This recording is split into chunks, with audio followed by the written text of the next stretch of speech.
கர்த்தருடைய பரிசுத்த நாமம் மகிமைப்படுவதாக. Today's promise verse is taken from Psalms chapter 16 verse 8. I keep my eyes always on the Lord. With him at my right hand I will not be shaken. சங்கீதம் 16 அதிகாரம் 8 வசனம்.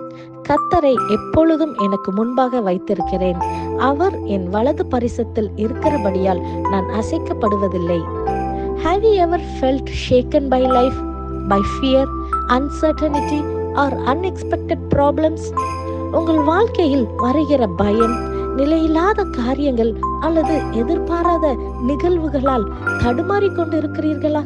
இந்த நாளிலே தேவன் நமக்கு கொடுக்கின்ற நம்பிக்கை வாக்குத்தத்தத்தின் மூலமாக அவர் சொல்லுகிறார், நீங்கள் அசைக்கப்படுவதில்லை என்று.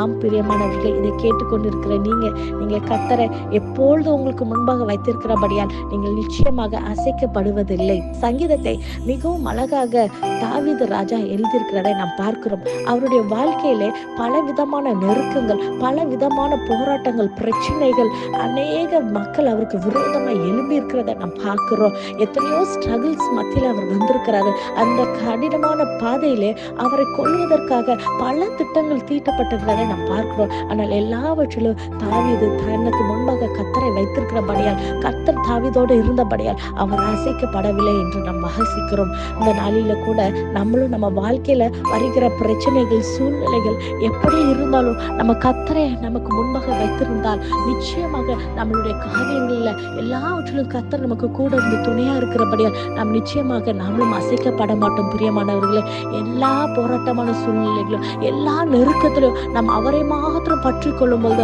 அவரை மாத்திரம் நம்ம நோக்கி பார்க்கும்போது நிச்சயமாக அந்த பலன், அந்த கிருபையை கர்த்தர் நமக்கு அளித்து நம்மளை பாதுகாக்கிற தேவனாக, நிச்சயமாக சூழ்நிலைகள் எப்படிப்பட்ட சூழ்நிலையாக இருந்தாலும் கர்த்தர் அவர் சொல்லுகிறார், நீங்கள் அசைக்கப்படுவதில்லை என்று. இதை விசுவாசிக்கிறீங்களா? When life shakes you, remember this: you are not standing alone. The God who walks beside you is stronger than anything that stands against you. Keep him before you. With God besides you, you are unshakable. நாம் கண்களை மூடி ஜெபிப்போம். நேசிக்கிற நல்ல தகப்பனே, அப்பா, இந்த காலை வேலைக்காய் உமக்கு நன்றி செலுத்துகிறோம் கர்த்தாவே. நீர் கொடுத்த அந்த வாக்குத்தத்த வசனத்துக்காய் நன்றி செலுத்துகிறோம் கர்த்தாவே. அப்பா, இந்த வாக்குத்தத்த வசனத்தை விசுவாசத்தோடு நம்பி அப்பா உம்முடைய சமூகத்துல ஜெபிக்கிற ஒவ்வொரு பிள்ளைகளுடைய வாழ்க்கையில கர்த்தாவே, அப்பா உண்மையே நாங்கள் விசுவாசிக்கிறபடியால்ப்பா, உண்மையே நாங்கள் எங்களுக்கு முன்பாக வைத்திருக்கிறபடியால் கர்த்தாவே, எந்த சூழ்நிலைகளும், எந்த நெருக்கமும், எந்த போராட்டமும் எதுவும் எங்களை அணுகாதபடி, நாங்கள் அசைக்கப்பட்டு போகாதபடி நீர் எங்களை பாதுகாக்கிற தேவனாய் இருப்பதற்காக நன்றி செலுத்துகிறோம் கர்த்தாவே. காத்து வழி நடத்துங்க. இயேசுவின் மூலம் ஜெபிக்கிறோம். ஜெபம் கேட்டபடியால் ஆமென். God bless you.